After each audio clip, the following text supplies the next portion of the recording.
grit your teeth through an espresso sometimes. All right, all right. And welcome to the Pagey train. Today I have on the show Adam Rawk, musician from Penrith. Welcome to the show, Adam. Hey, how you doing, everyone? Hey, man, just bring that mic a little bit closer to you. Yeah. No, it's an arm. We'll swing. Yeah. Just swing it out to you. About there. And right underneath. Oh, right, yeah. Get it under there. So, my name on Facebook's Rawk, but Rawson's my last name. Oh, do you want me to do it again? I reckon maybe keep it as Rawk because I like that.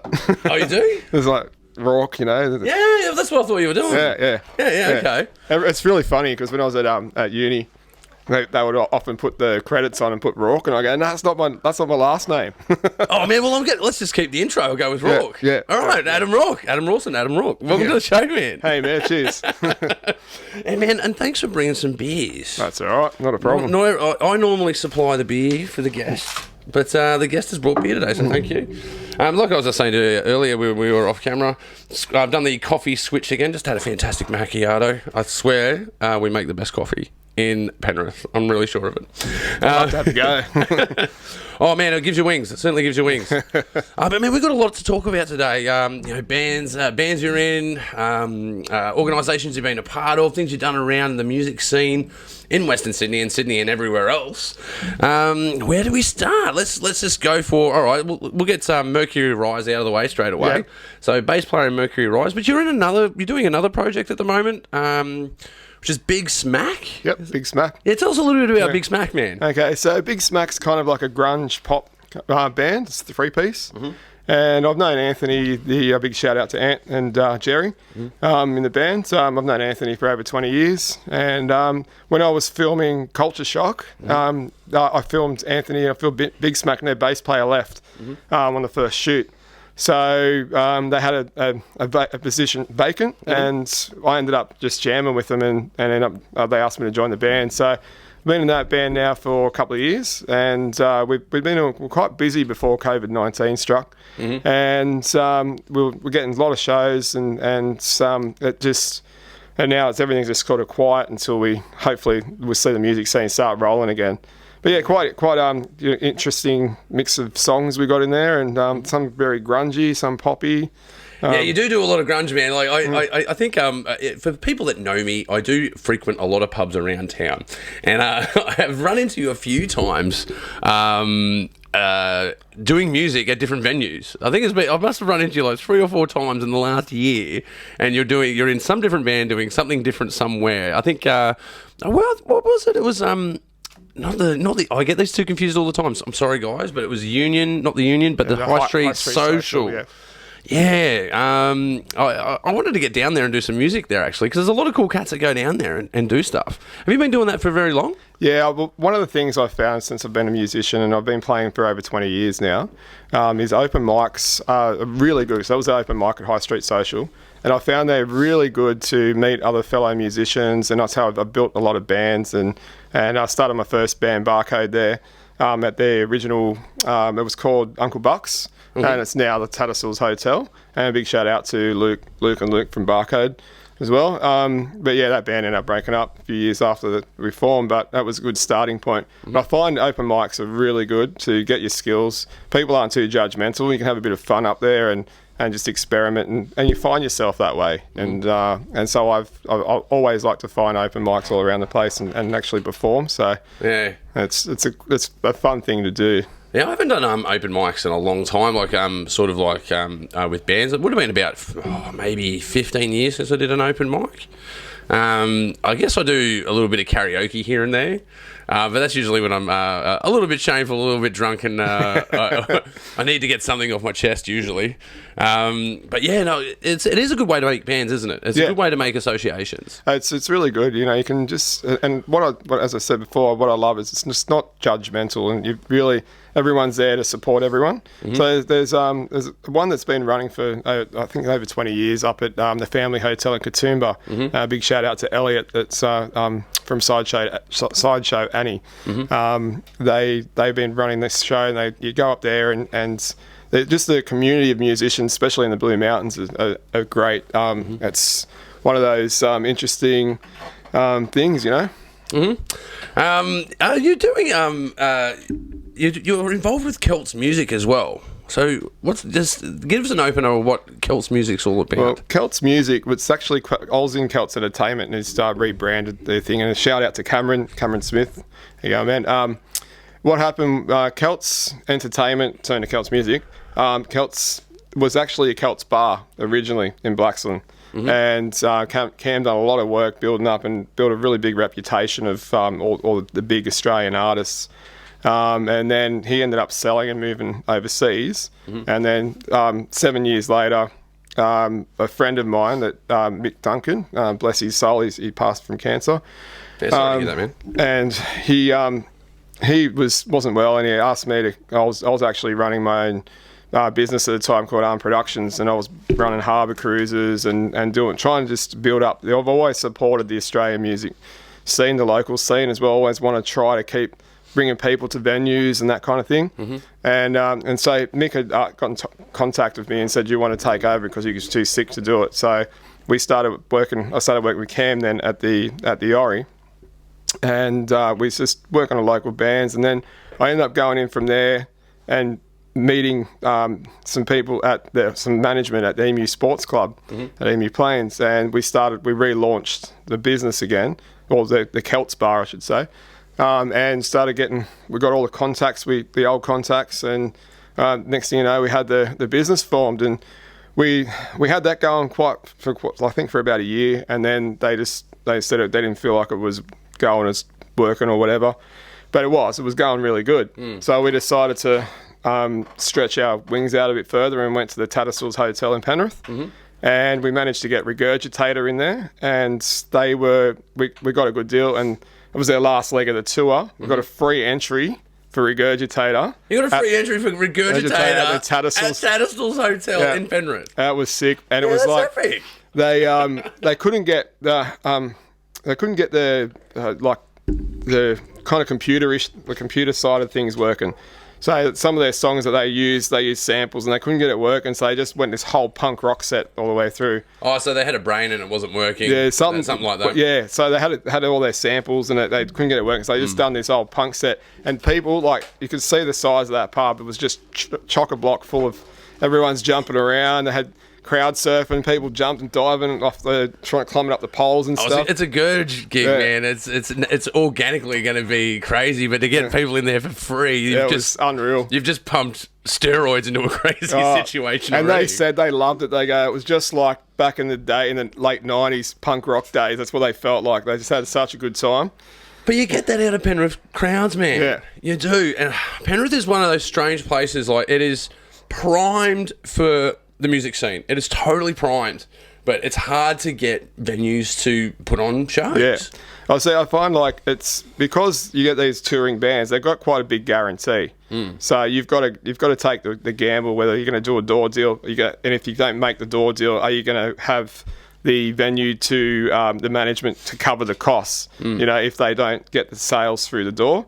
So a lot of venues don't want to take the risk on these big touring acts in this area.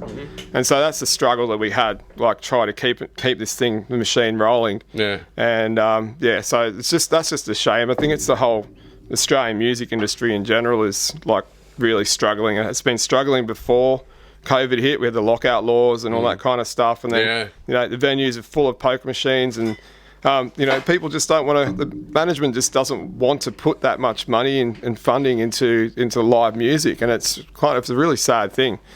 Yeah, it is. But I think there's always a change in the tide. Because I'm the same. I've been doing music for 20 years. And I've watched it do so many different things, like the evolutions that have happened to us in the last 2 decades. I remember doing band practice with a tape deck with a towel over it to muffle the bass. The old 4-track. Yeah. But then we've gone. Then we're doing it on mini disc, and now we're where are we at now? In the band, we're doing a app called Discord. That synchronizes to your SoundCloud. So, someone has a riff idea, punch up the idea, everyone sees it in real time. We can listen to it in real time. That's just insane, isn't it? Yeah, technology. And that's just writing music, man. That's just writing it. Everything is... so many things have come out in the last 2 decades that have bolted it. But I think one of the things that leaves the most So the one that I think is most harmful, and it's easier to say it is the pokie machines, man. Yeah. Now the pokie machines in venues is the blanket that's been thrown over that fire. That is the music scene in our city. I just heard on the news today that the venues are reopening on the 1st of June, but only 50 people, of course. But they said pokies are opening back. Who in their right mind would want to go and play poker machines when, as the pubs have been shut for 2 months? Yeah. You think you're going to win on those things? Yeah, or not only that, do you really want to go up and touch buttons that are continuously pushed? Exactly. You know? Yeah.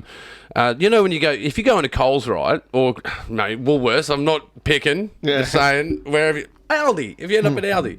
Actually, they don't do it at Aldi, so I've got to take that out. But no, at Woolies, if you go up to the what do they call it, the self checkout, they'll have someone standing in the circle of that circle checkout, and once you've used the machine, they'll come and spray it down. So what are they going to do in the pokie machines? It might be interesting to see if they stick to the they're going rules. Are they going to stick to the rules to that far for looking after us? Air quotations. Yeah. I don't know. I think the jury's still out on that. But we'll see. I know, like with there was a few venues that. Like, I think it was like the Bat and Ball. I played there in one of my old bands, Normal Day. Mm-hmm. Shout out to Chris and Jamie and Brett from Normal Day. We had some really good gigs there, like back in early 2000s and stuff. And I went back there one day, and there's poker machines on the stage. There's no stage there; it's just pokies. And I'm like, and it was really disheartening. And you know, when you see these old venues that you had, they were your old stomping ground, and you know, had so much fun there. And what I love about music is you're having fun playing on the stage, but also the people that are at the venue are enjoying it and they're having fun. So that's the power of music. Yeah, well, it's inspiring, and it's an agent of connection. Exactly. You know, and that's what it does. It unites a room. That's like a universal language. Yeah, whatever your forte as well. Yeah. You know, because I'm a metal guy, people always just assume you listen to metal. Well, I listen to everything. Yeah. There's not much I don't listen to. So I'll tell you, some of the guitarists in metal are absolutely amazing. You know, they train on classical guitar, and then they go and switch into metal bands. You know. So. Yeah. Well, some of the stuff that they do is pretty insane. But again, though, the technology's changed, man. Like I remember when it was cool that the musicians from Korn were setting up an amp underneath a giant bowl of water so that they could create their own analog version of a plug-in so no one can rip off that sound, because they made it so elaborate that you couldn't rip it off. But now you can just go straight on the net and go some samples that, take that, you can do it. There's nothing you can't do. Chili Peppers done that too. A lot of their Blood Sugar Sex Magic album, there's a lot of hitting garbage lids and stuff like that. Yeah, making it impossible to cover. In one of my old bands, we the Undecided, shout out to Baz and Trix and Tom Keft. We used an actual shell, what do you call it? What, a conch shell? Big shell, like a brass shell from a mortar. Oh, like as in a weapon, an actual round. Yeah. It was like this big, and we're tapping it with a drumstick. Oh man, man after my own heart. Oh, that's stuff I like to hear. I'm kind of, not big on it. It's just something that's been a big intersection in my life, is the crossover between art and military ideas. Yeah, like drill is ballet. Yeah. Armies were moved to the beat of a drum. Yeah. They were ordered to the blow of a bugle. So there's synthesis with music and the military and its history. Camouflage is cubism. Yeah. That's where Picasso had a influence on military tactics. Painting of ships so that you couldn't tell which direction they're going on the horizon. Artists were employed to paint these ships, these machines of war. There's so many intersections that I run into in my life that... film. Yeah. Film is the one that blows me away. What do you call it when you take a photograph? You're taking a shot. Yeah. When you're shooting a film, you're going on a shoot. Yeah, and I always I struggle when I say shoot. Like, you got to be careful sometimes. Yeah, we'll just shoot him. Yeah, we'll just shoot that over there. Yeah, I'll shoot that over there, and then we'll get her in front of the camera and we'll shoot her as well. Yeah, it does sound a bit weird when you use that kind of jargon. But when you get actors to proceed during a shoot, you go action, and that's a very military command. Is action. I just find these strange intersections, and and I like the juxtaposition, if you will, of something between a rifle where you're firing it for destruction and firing a camera for creation. It's so close, isn't it? Like, you think. Yeah, and that's what I mean. The military is that's a destructive force. Yeah. But music is a constructive force. Yeah. You know what I mean? So there's totally opposition in the way of that you're thinking. But these little entanglements, these little intersections sometimes interest me. And so it happens a lot in my life. It really does. It's just like when I'm thinking like, all this, you get this negativity with like war and stuff like that, but out of war, all these amazing technological things are coming out, like, yeah, totally. and it makes life a lot easier. Like, internet, that was military, it started out that way. Yeah, I was watching a documentary, plastics. Yeah. Everything's got plastic in it. And it's just amazing how, it's one of the good things that's, having that positivity come out of negative, which is a good thing. Yeah, but it's sometimes like the metal dude in me and the cynic in me, I guess, is like, well, what about when art has an effect on warfare where, Picasso's helping them paint cannons to make them blend in with the background. Leonardo da Vinci, there's all his war machines, and he was far beyond his time. I don't know what he was messing with, but he was... Maybe some burning bushes and whatnot. I know it's the wrong time scale. It's just a joke, people. Okay, just kidding. Just kidding. Man, you've just totally blown my mind. We've gone down this track. But let's bring it back to Kelts music for a second, because I actually played a gig for Kelts music. Oh, which venue was that? It was Tats. Oh, the Tats. That was the one we were running. Yeah. I did. One of the most. How do I say this without sounding like a jerk? Because I don't want to come across as a jerk, because it's a cool thing. One of the most craziest looking sound guys I've ever worked with. Paulie. That's him. Hey, Paulie. How you going, man? Big shout out to Paulie. Yeah, he's a legend. Love Paulie. Yeah. He spooked me. He's totally spooked me. We're unloading the car and he's like, "Do you need a hair with that, mate?" Yeah. Sound Source Audio, his business is called. Yeah. Okay. Yeah. He spun us for 6, man. He's hilarious. Yeah, he's a funny dude. Love having a beer with him. But we did a gig there. I've done 2 gigs under Kelts. Yeah. Well, who did you like? I'm trying to think. Who did you support? Did you were you headlining or? No. Yeah, we did one headliner there. Headlines, and we had Snake Eyes open for us, and I can't remember it was the Limited. Okay, yeah, I'm not sure on that one. And the other one that was the one we headlined, and then I opened for. Oh shit, I can't remember who I opened for that gig. Is it on the wall? I might have it on the wall. I can't remember who the headliner was when we supported a gig. It was one we got chucked on. It might have been Snake Eyes again. We might have done a 1-for-1. Yeah, because there was a bit of sharing going on with that venue too. Towards when we had it going for over, I think we were there for about 3 years.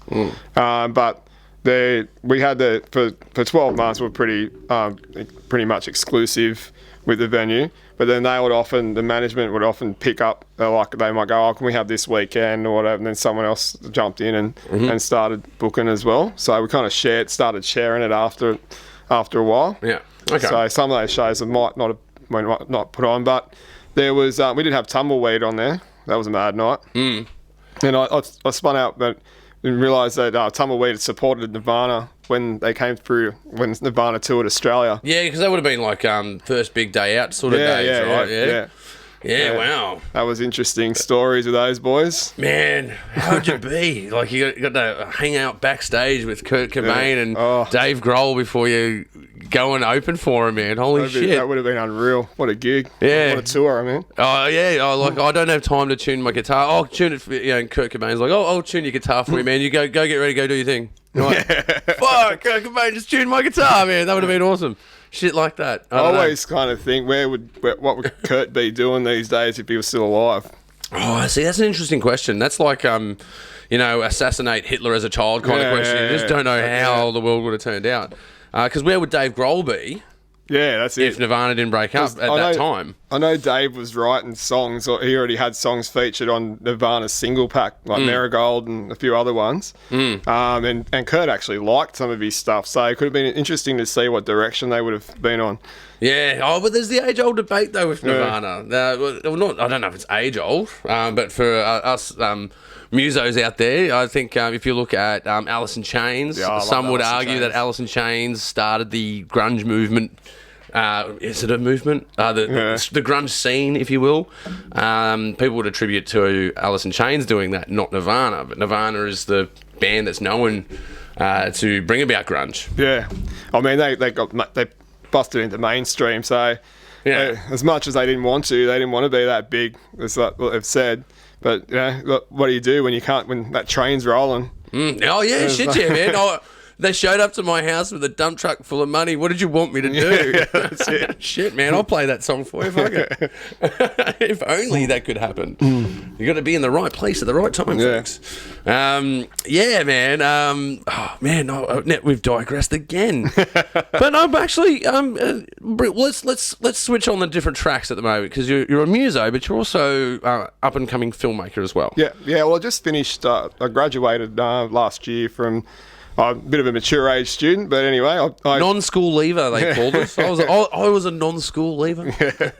But, I went and I studied at Western Sydney University. I've done Bachelor in Communications and majored in Media Arts and Productions. So I graduated last year, and I'm just slowly trying to find my feet, and moving Arm Productions, which is Adam Rawk Music Productions, and I'm changing it to Adam Rawk Media Productions. So ARM. Yeah, Arm Productions. Arm Productions. Yeah, that's pretty good. So that's quite convenient for you, going from being the music to media. It fits perfect. And James, thanks for that. That was a tip you gave me at uni. Oh, was that James of Vanitakis? James Nolan. James Nolan. Yeah. Nolly. Yeah, I had him on the show a couple of weeks ago. Yeah. Yeah, man. Well, good. Yeah, big shout out to you, James. Yeah. Some of the bigs have done it, man. What was his name? The Aviator. What was that good dude's name? Played by Leonardo DiCaprio in The Aviator. Howard Hughes. Yeah. Howard Hughes, right? So Howard Hughes, he had TWA, and then he changed it to Trans World Travel, whatever it was. So, man, the pigs have done it, and you've gotten away with it. Yeah. I was trying to think what I'm going to do. I'm going to keep it Arm Productions, or I'm going to change it to something like, I was thinking like some cool word, and then I went, look, I've already got the business running. I've got it's all set up still, so I might as well just stick with that and just keep rolling. And I'm still looking at probably putting shows on once this COVID thing finishes, but also now I can add film to that as well. So. Yeah, but it's a good way to be, though, Adam. Yeah. It's a really good way to be, because if you've got to have multi-talents, man. Like, back in the day when we were probably inspired as young blokes that wanted to get into music and go, man, I want to go out there and be a rock star, man. I want to live that life. You probably just had in your head, I'm just going to be a musician, and that's it. But this day and age, you can't just be a musician. You've got to be a producer. You can't just be a director. You've got to be a camera operator. You've got to be a cinematographer. Yeah.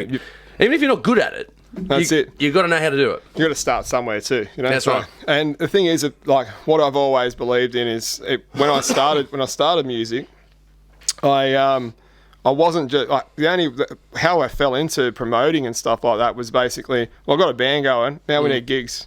So if you're like a young person listening to this, you got to think not just be about playing the guitar and get really good at playing your instrument, but you've still got to think about management side of things. Always look into management, and I'll tell you, the best bands are the ones that have the best management.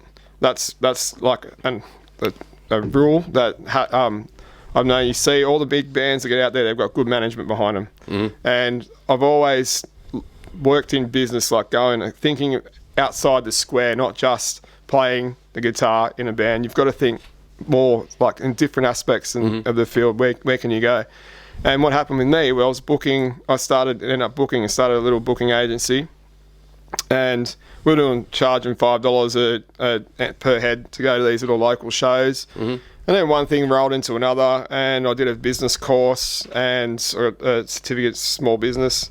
And, excuse me, I ended up rolling. I started putting all these harbour cruises on, and then it just kept going. And then I started booking into venues, and that's when from there I ended up with Kelts Music. And yeah, sort of had a bit of a hiatus from when I went back to university. And so once this COVID thing's finished, I'm looking at building the business up into a different model, which is have the film aspects to it. I'm going to get into I'm writing some scripts. Got some short film ideas coming up.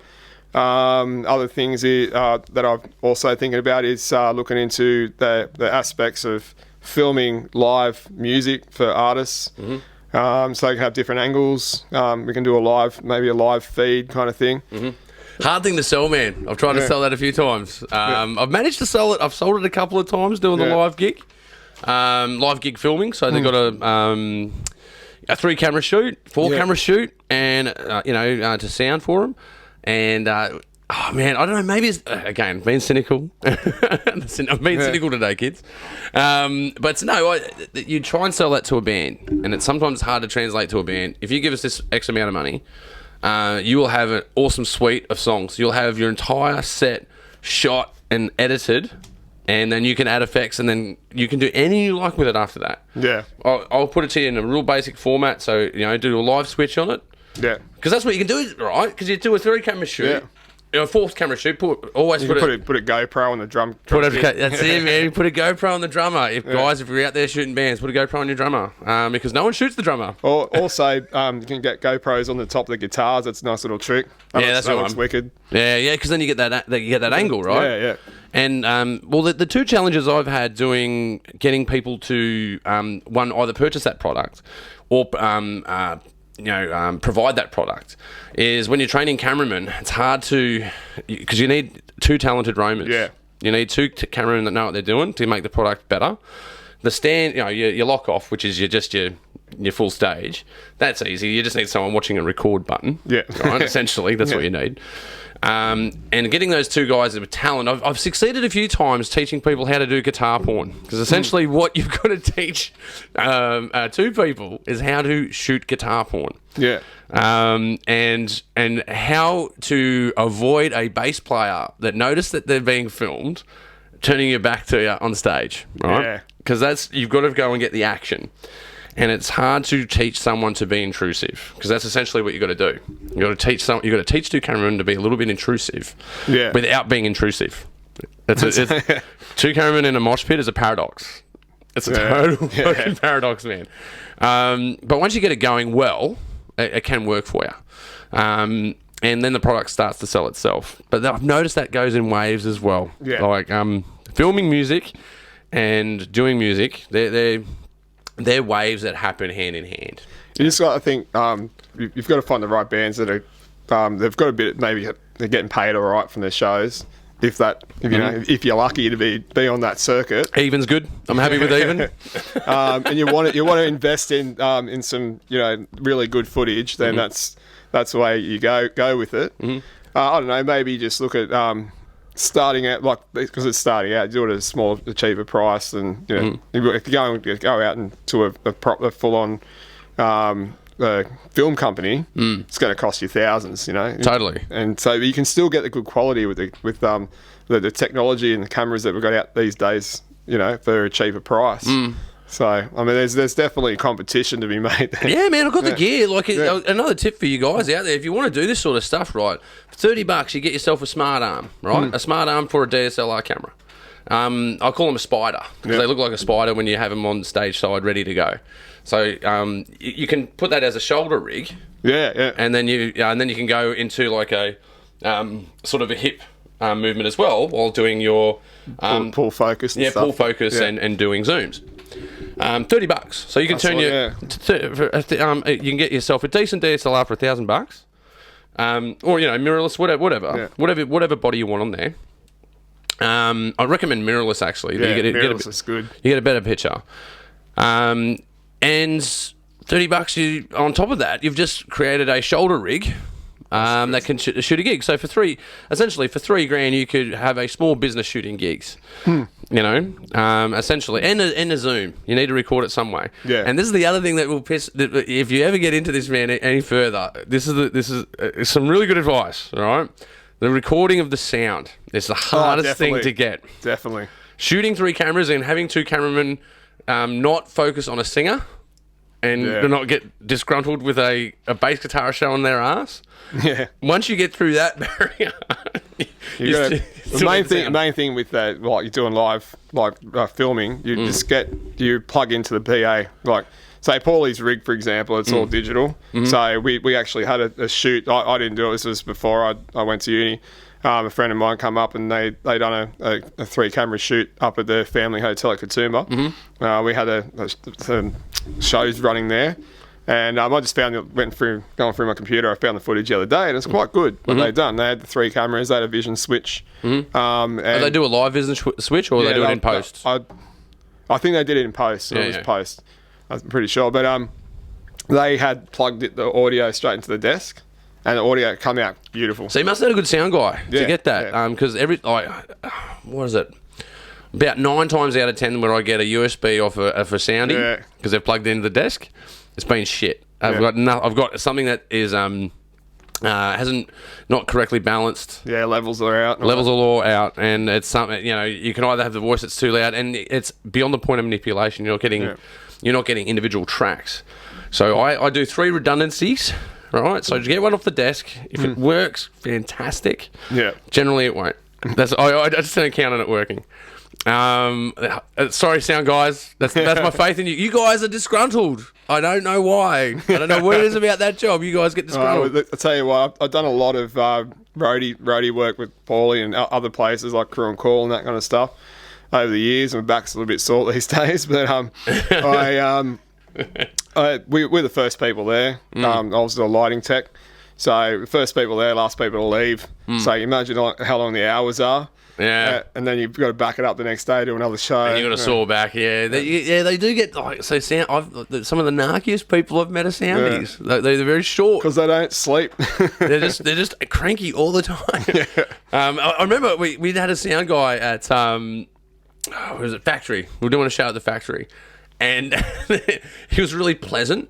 He was one of those soundies that wrote down our names, so then you can, when you're doing your sound check, you go, all right, Ross, give us some vocals. Ooh, he knows my name. I found that was it was really funny, like, with some of the old style crew, like the old road dogs. They, like, you'd meet them, like, in the morning, and you'd be working away, and they'd know your name straight away, and they wouldn't forget it. Yeah. It's just like, how do they do this, Like, it's a really good thing to do. Because it grabs your attention. Yeah. Because I'm terrible with names. Yeah. Like every podcast, I get someone's name wrong somehow. Somehow I get it wrong. I'm terrible with names. But yeah, like having a soundie like call out your name to go, yeah, right, just give us the... What do you think of that, Ross? Is that the right level for you? Yeah, man. Thanks for using my name. It always seems to amaze me when every time I work on set somewhere, they know your name. Like when you'd say it once, and for the rest of the day, I wouldn't forget it. Yeah, and there's hundreds of people working, and then yeah, that's a good talent to do. Yeah. It's one that I've found difficult to master. I do try. Yeah, I really do try. It's like semantics or something that you think of the first letter and you think of a fruit, and then or something that rhymes. Yeah, I see. That's what I was thinking while you were telling that story. Yeah. I'm like, yeah, they must be referencing it. They're doing something to reference it. He's Adam and he's like an apple. Yeah. That's it. Adam the apple. Adam's apple. Adam's apple. I got it. Adam. It's working. It's working. Oh man, we totally digressed there. Yeah. We've got on a journey. We've got on a massive journey. Where were we, man? Oh yeah, we're talking about sound guys. Yeah. I met the nicest sound guy, and me and my mate, who's a bass guitarist, turn to each other, and we go, "The weight of the world has not crushed this man's spirits." Well, that's usually what happens with sound crew, man.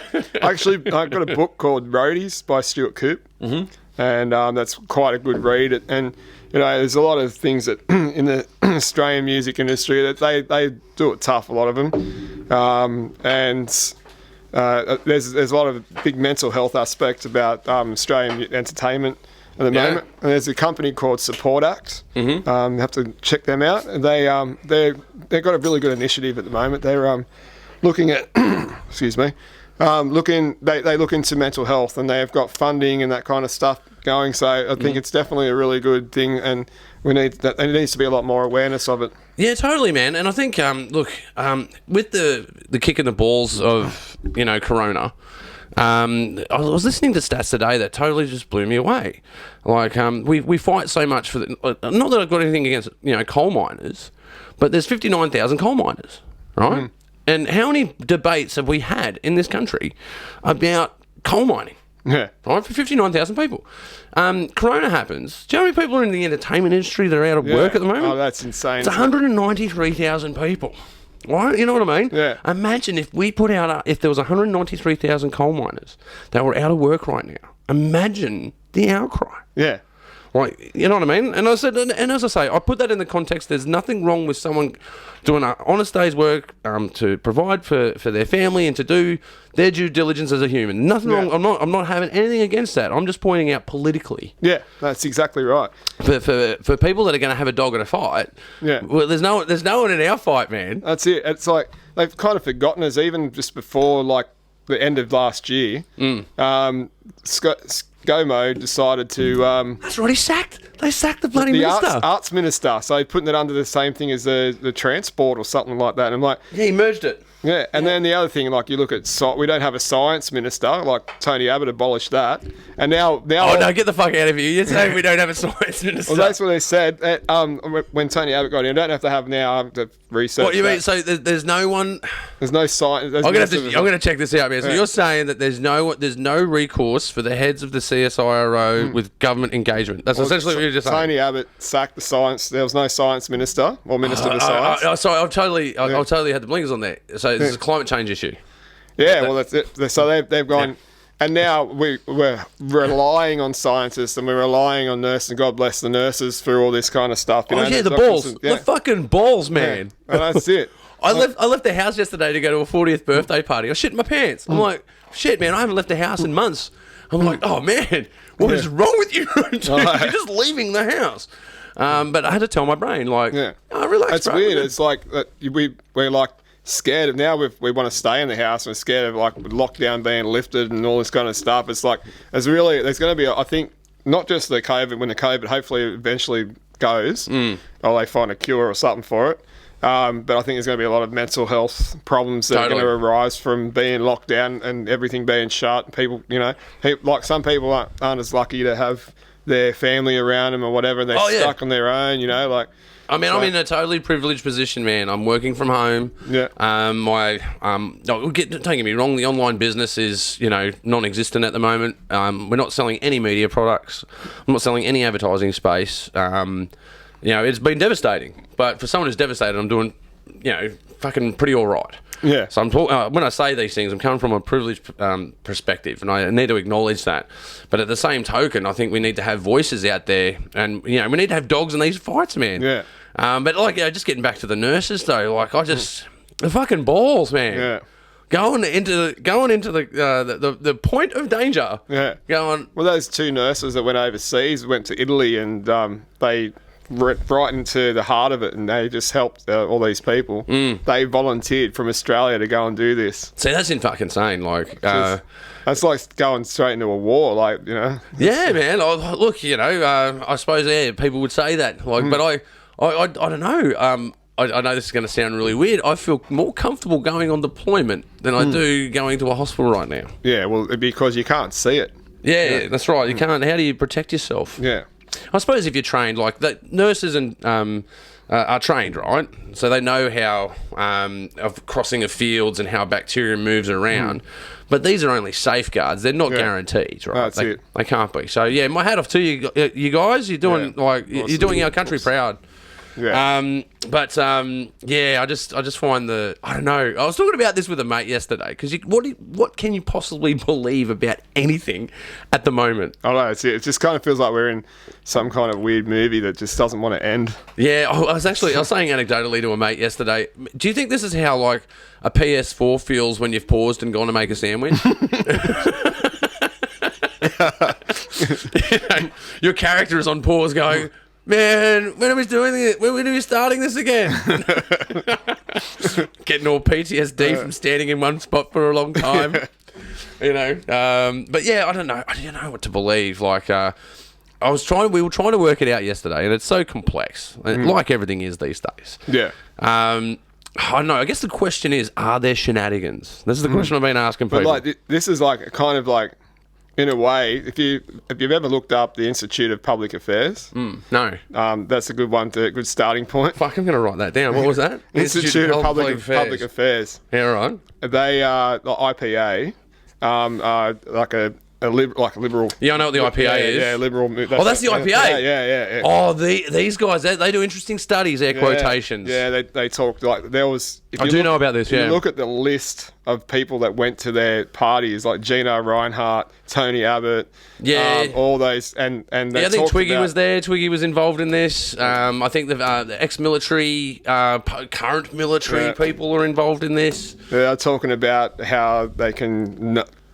pull down the population and stuff like that, and that kind of freaks me out a little bit. And then I'm thinking of that's like, some zeitgeist shit, right? Yeah, that's some zeitgeist shit right there. And you just read, if you go just on Wikipedia and have a look at it, and you just go, wow, it's really, really trippy stuff there. But Misty put me on it a couple of months ago. Yeah.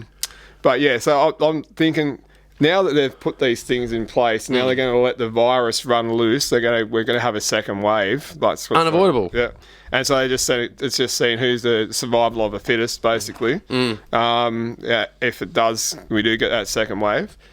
I dare say we will. I just think again, cynicism, Adam.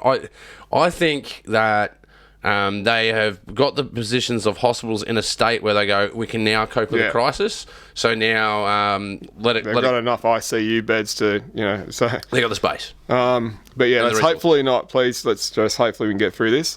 But the thing is now, what I'm thinking as well, they've been able to test the waters with cashless society, and that's been one of the big things IPA were on about, and Liberal government have always been talking about cashless society. Now, I don't like that idea because I still think we need cash, like especially for like performers, street performers, that kind of thing. But the right to anonymity as well. Yeah, because it's a privacy issue. Track every transaction you make, like if I wanted to go into R. Stickler's fan club dildo shop and go and buy the biggest 15 black rubber inch cock, right? If I wanted to go and do that, maybe I want to do that a bit privately. I don't want to use my credit card in that establishment. I think we should have the right to privacy in our purchasing if we choose to. And one would argue, well, then there's the black market and the dark element of society out there, and I think that's just a scare tactic. Yeah. It's a total scare tactic. I totally share your sentiments, man, of being paranoid. Yeah. For lack you of can see it's pretty much the way we're going. Like I've hardly taken cash out of the bank. I've just used, and even like this technology, I know it's been out for a while, but the card on your phone, that's hold your phone down, use your phone to make your purchases, and I'm like, this is just trippy, man. Like it's like, as you saying, we've been through, like, I was born in the 70s, so 70s, 80s, 90s. I was only young in the 70s, but you see the 92,000 now. We've gone through all these different decades to see all these different technology that's totally reshaping our lives and stuff. Even political thinking. I've said this before. Because I've got a wide range of mates. I'm fortunate in my life to have a wide range of different thinkers. From your people that are not too far right, but on the right. Yeah.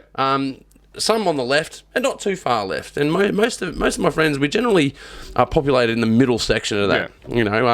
Should we be cutting down all the trees? No, I reckon we should keep them. Should someone have the right to cut down the trees on their property to make money? Well, it's their land. Yeah. Right. So you can gotta weigh it up. You got to weigh it up somehow, right? But during the election, for the Australian election, some of my friends that I would consider on the right hand side. were very a lot of vitriol coming out of their posts, out of the norm, like something that I would class going, why are you so angry for, man? Like, I know you can be passionate about things, but I had a few mates that were extremely passionate. Yeah. And then it hit me because Cambridge Analytica, right? Yeah. Come out. The Trump thing. Yeah, and they're using videos to target and invoke emotions. And we've done training. Yeah. We've done, we're tertiary educated in how to use these techniques and how you can potentially manipulate minds. And you know that there is a certain percentage of the population that they're easily emotionally triggered. There's some that are not. Some will critically think and go, no, that's propaganda, that's bullshit. Yeah. But not everyone thinks like that. Some people go, the Chinese are going to build an airport in Broome. They believe that shit, right? Oh, just so much of that fake news going on. Like, it just, and it's really funny. Like, I'll share something, and then I know it's satire, and straight away people believe it. I'm going, I have to go and write actually in the comments and say, look, this isn't real. Like, you know, it's not, it's fake. Yeah, like onion articles and shit like that. Yeah. One of my favourite ones is what's it? The Batuta Advocate. Oh yeah, that's hilarious. Oh man, a lot of people eat that shit up and believe it's real. I'll tell you another one that's good. Blue Mountains Times. Oh yeah, You gotta look that is hilarious. Okay, so they're doing. We've got a local version of the Batuta. Yeah, and it's like, it looks like a newspaper article. Like, it looks like an actual old newspaper, but it's all just it's all satire and So they've done a good job on it. They've done a good window dress on it. Yeah, I love that shit. I think it's hilarious, that stuff.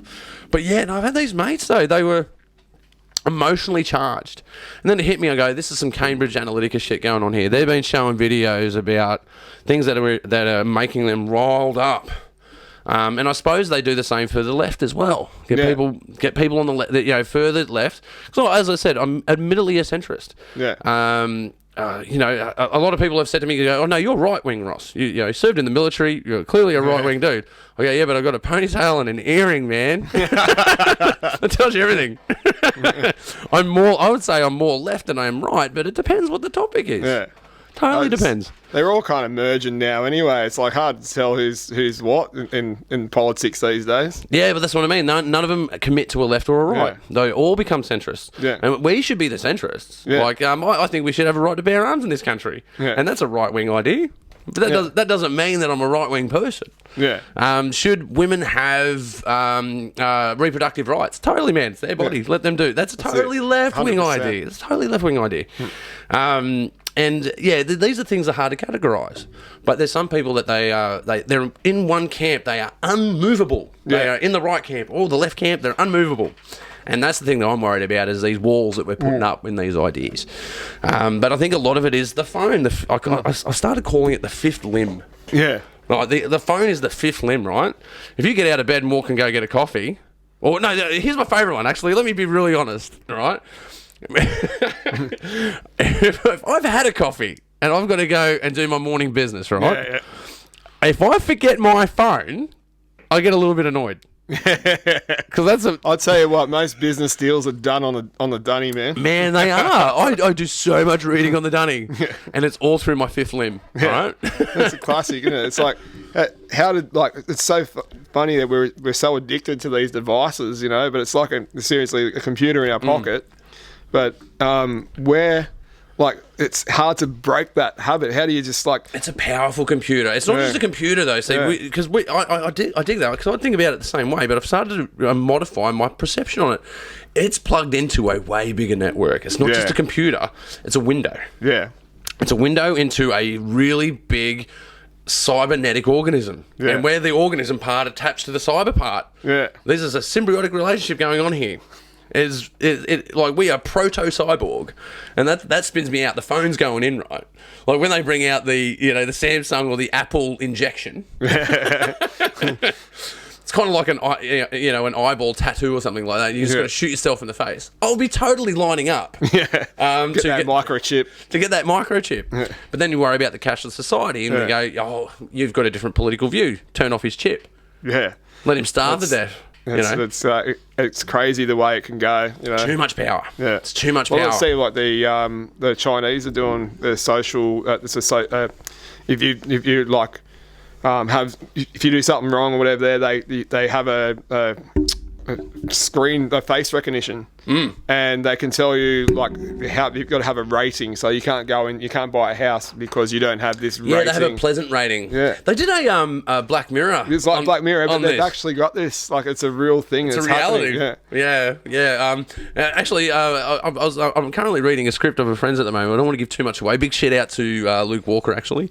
He's just written this. I'm reading this story at the moment about these drones that are taking over. It's like this total Black Mirror-esque adventure. And as I'm reading, I'm like, this is not too far away from where we're at. It's just not. It's like Black Mirror. You look at that and you go, it's just so close to reality, you know, and it's just moving. Every year we go on, the closer we get into this whole... Yeah, the singularity, man. Yeah. We're getting closer to that singularity. Yeah. If you calculate the speed that a computer is learning, right, you know, from the 80s to now, and if you compare that to the acceleration of the speed of light from there to now, it is travelling faster than the speed of light. That's crazy. As an analogy, if you look at the rate of acceleration of it progressing versus the speed of light and how long it would take to get up to the speed of light at this point in time, it is travelling faster. I've seen it's just amazing. That's mind blowing, right? Yeah, that's insane. There's a on YouTube. I just tried the YouTube Premium just last week. I'm going to see how it goes. You got to let me know how it goes, man. I've been hitting that skip button for fucking months. I just decided to give it a go to see what they're offering. You've done the 1 month trial. Yeah. All right. Well, how's it going? Suck me in, I bet. It's actually quite good. Like they've got like a movie channel, so they got the Netflix thing going on as well. I found some interesting like series on there, and there was one that's called AI, which is just artificial intelligence. They're just talking about how that's moving, how fast that's moving, and what they're programming. And they had this I can't remember his name, but he's a CGI special effects person from he done Avatar and all that. Okay. And he's if he's working for James Cameron, he must have done an alright job, right? So he's actually developing this CGI that he's modelled off his child as a little girl. But he talks to it on the computer, and he's teaching it all these emotions and stuff like that. And it's just like, whoa, how far can we go with this, you know? Yeah, creating a conscious. Yeah. I've been tripping out a little bit lately on this idea. What is consciousness? Can we download consciousness? And there's people out there that study it. It's all from an exponential... existential point of view. But there is moves towards it. Elon Musk is bringing out stuff that you plug into your brain, and he reckons he can fix autism, fix like MS, things like this. All of these issues that people have with their brain. But that's the first step, right? The first step is to correct medical or physical. Pretty much biohacking. Yeah. That's it. And at what point do you go, man, this person's going to die, we can download their brain into this? What was that movie, Johnny Depp on it? Transcendence. Yes. Yeah, yes, Transcendence, they covered that. And then they found a Johnny Depp look-alike, and he's like, it's me. And she's like, whoa! Hollywood. Yeah, got a little bit freaked out. Yeah, but man, we're very close to the end, actually. How much have I got time left? Oh, no, I've got a bit of time. Got a bit of time up the sleeve. Got about 17 minutes to go. All right, sweet. We digress again, but Arm Productions. Where can we find Arm Productions, man? You online or? Yeah, I've got a Facebook. It's Arm Productions Australia on Facebook. So I'm only just I've set it back up. Even though the business has been running for a long time, but I'm just really starting to push it now because I'm releasing my documentary called Culture Shock on the 31st of May. Okay. I'm going to do an online release because I don't think we'll be having film festivals anytime soon. May in the West may be still open. We're still, it's the fingers jury's still crossed. out. Fingers crossed. Fingers crossed. We'll find out after July, people.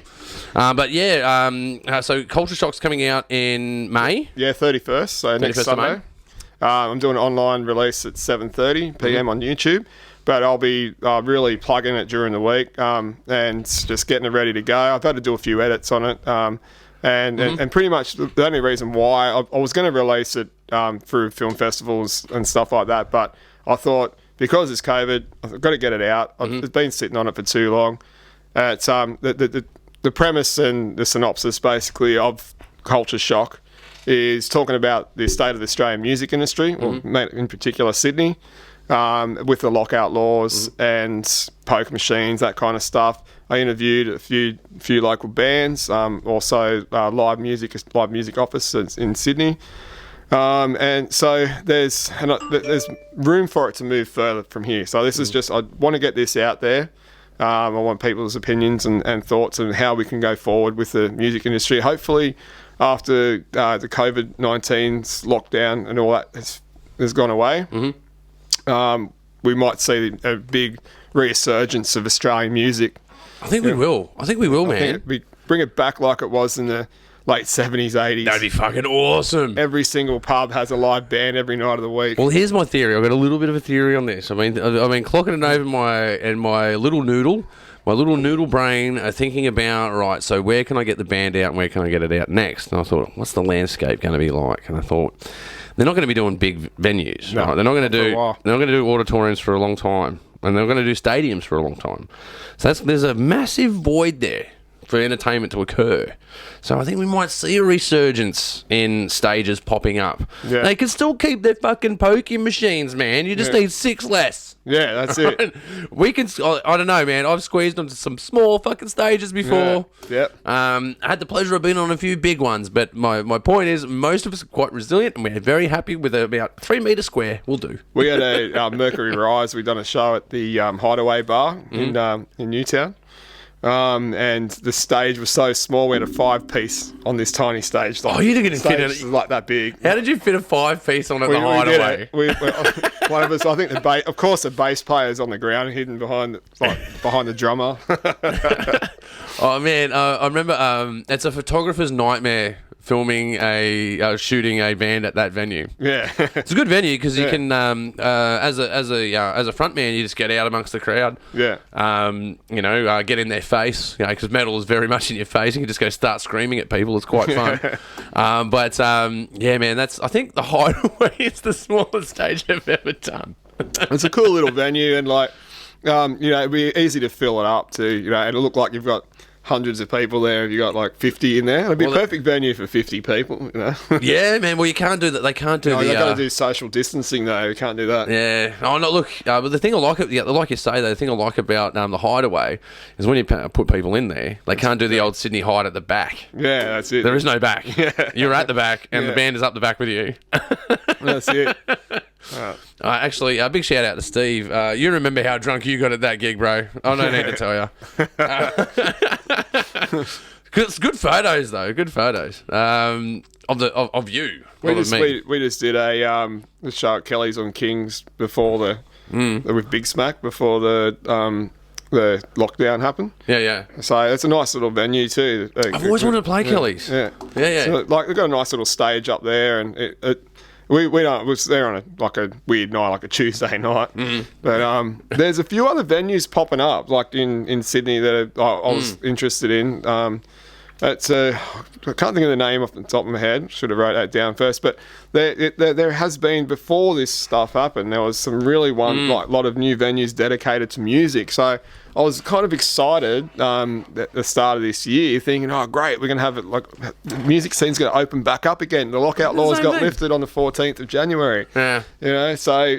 Right, not all the lockout laws, like King's Cross has still got some restrictions on. Yeah, but they eased them up. They eased them up to allow us to operate. Yeah, it was enough to operate. Like we have to be in bed by 1 a.m. Like now they can have 24-hour venues again.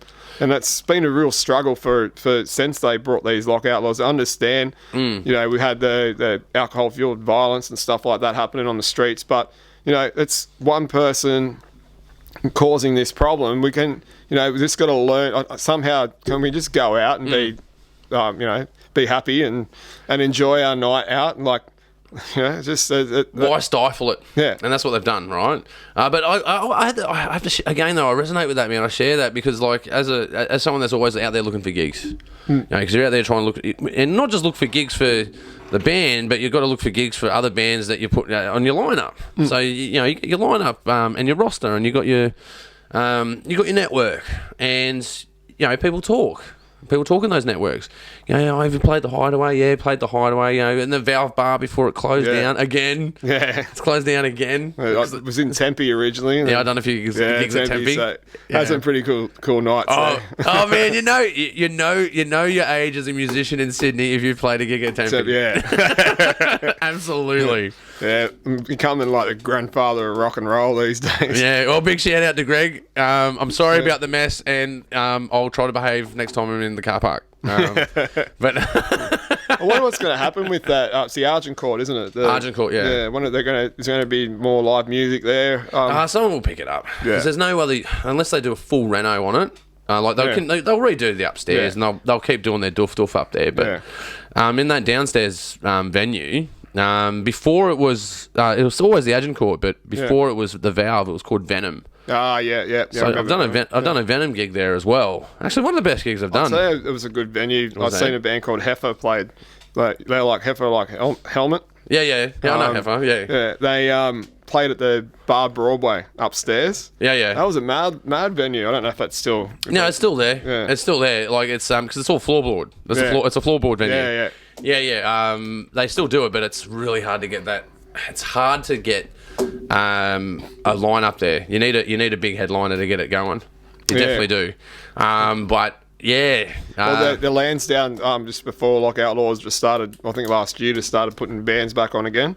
I know another one. I just want to get in the Lansdowne. Do you know anyone at the Lansdowne? Give me another Lansdowne. I remember one gig there in my old band, Normal Day.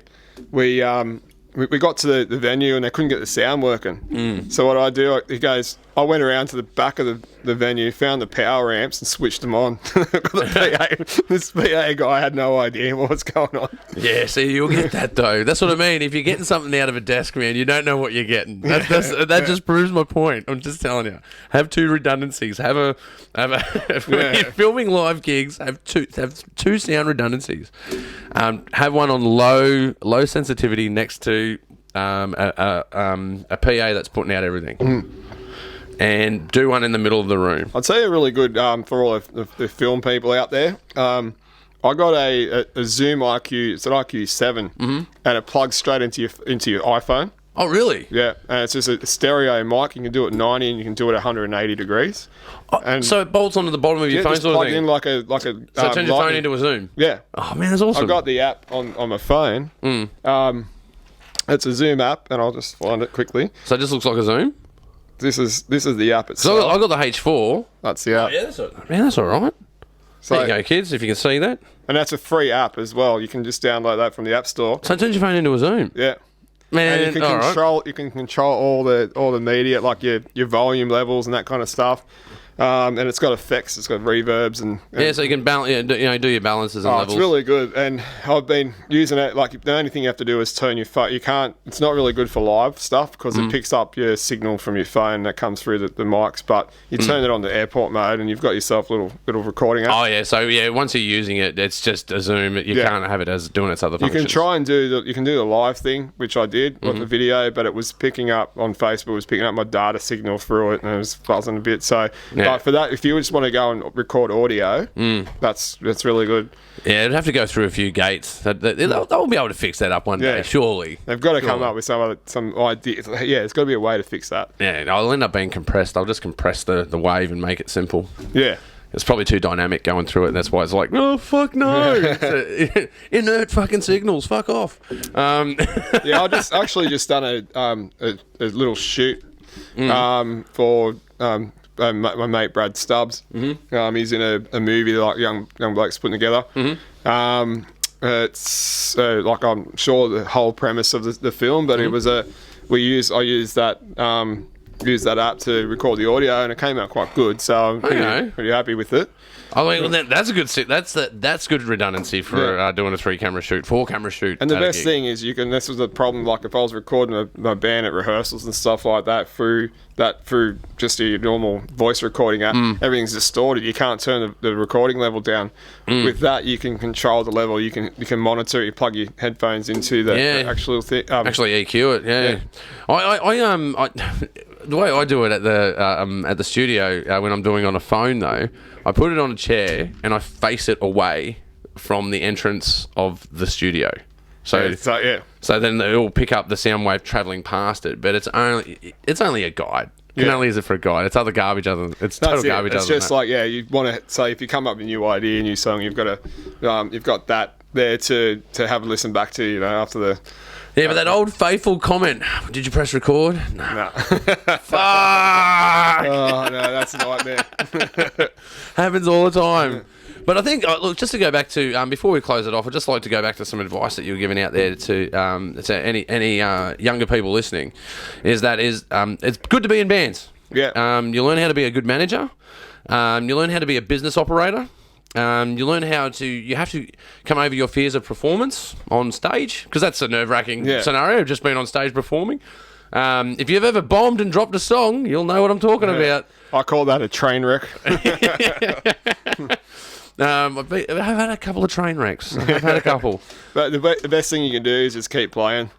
Yeah, try and push through it. But if you lose your drummer, you lose everyone. The other thing I used to do a lot when I was a young bloke playing in bands, I'd break my bass string every gig, and that is a nightmare trying to re-string. You're trying to re-transpose the song into you're so used because you got muscle memory and going, I've got to play it this way and try and get through the end of the song. Man, it's pretty hardcore breaking a bass string. Jeez. Oh, I used to do it all the time. Yeah. It was always that. It wasn't the G string. It was the A string. Just to clarify, people, it was not the G string. But yeah, I don't think. Have I been on stage when someone's done a bass string? I don't think I've ever done a bass string on stage. Yeah, I don't do it anymore. I kind of changed my technique. Yeah, that's what I mean. It must have been pretty savage back in the day to do a bass string.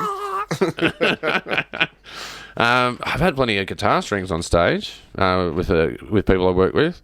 But that's why it's good when you've got a little bit of money behind you. You don't need a lot, but you've got that second guitar ready to go. 2 basses now, so switch between them. Guitar and 2 basses, that's what you need. That's another bit of advice. Always have a spare. Have a spare, because your string will break. And don't throw your old strings out. Just keep them, because they're always handy to have.